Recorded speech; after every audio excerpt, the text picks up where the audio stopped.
Good evening, no matter where you are in the world. If it's your first time on my channel, then a very, very warm welcome. And if you're returning, thank you very much. Just remember that if there's anything in these videos that you find useful or you find could be of use to anybody else, please do remember to like, subscribe, share, comment, whatever you feel like doing. For me, this is just like a big social, if you like, a global social, and it's a way of getting to know people. So I absolutely love it. So today, actually yesterday I was reading something very interesting. I was listening to a teaching by a Buddhist monk who is also my teacher, Dear Venerable Namgyal, a person I respect very highly and consider my spiritual father. And he was talking about the perfection of patience. Now, if you're not a Buddhist, of course, you probably wouldn't understand what the perfection of patience is. But obviously, you know what patience is.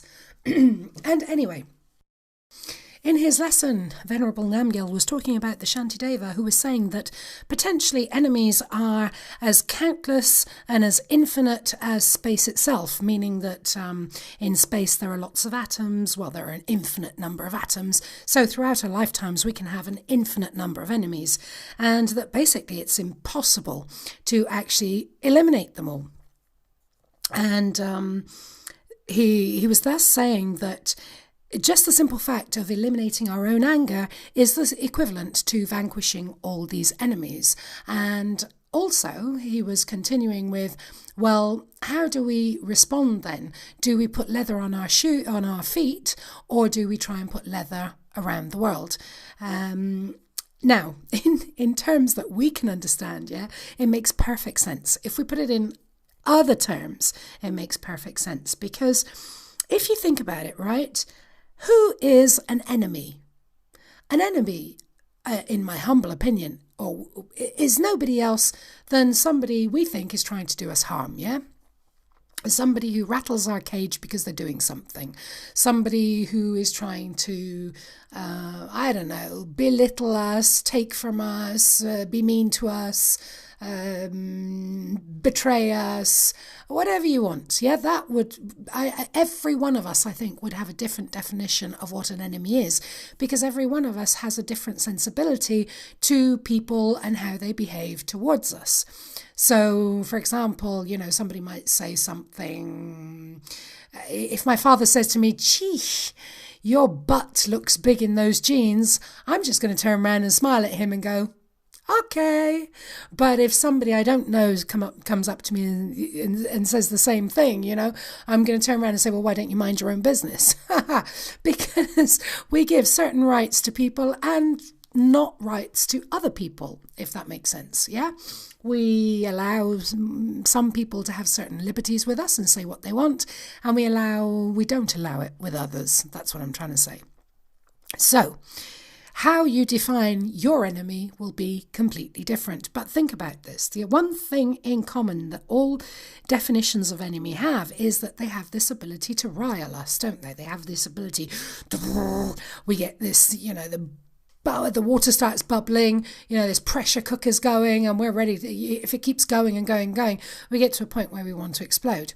Well, truth is, as the Shantideva said, if we take away the anger, that we associate with this person and what they're trying to do, is it not true to say that we become indifferent?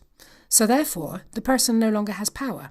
In fact, many, many moons ago, and thanks to a friend of mine called Sean Flanagan, I learnt this very one phrase that he said to me that I think is as relevant today as it was then and will always be relevant. And that is, people can only have power over us for as long as we allow them to, because we decide how much importance to give to that person, to give to that person's opinion, to give to that person's behavior. If we allow it to cause anger in us, it's because we've given them far too much importance. So if we take away the anger that we feel, if we take away any feelings or emotions that are very strong, then we remain with this kind of like, okay, so what? Let them get on with it. I'm not saying that we should be a doormat and lie down and let everybody walk all over us, not at all.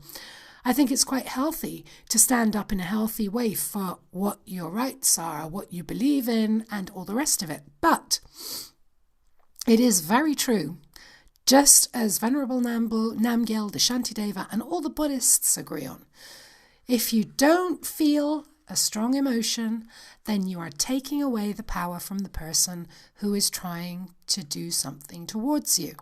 Once you take away that power, there is no such concept as an enemy. They just become another person.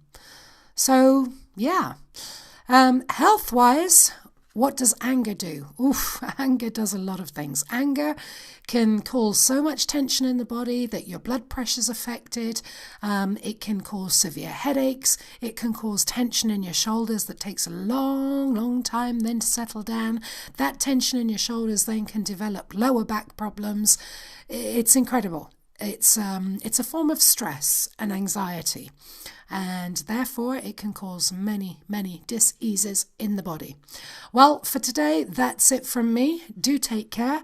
Once again, if you've enjoyed this, please remember to like, subscribe, share, comment, and all those wonderful things that people do on YouTube.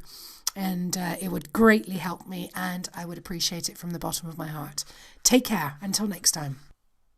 And just remember, patience is a virtue.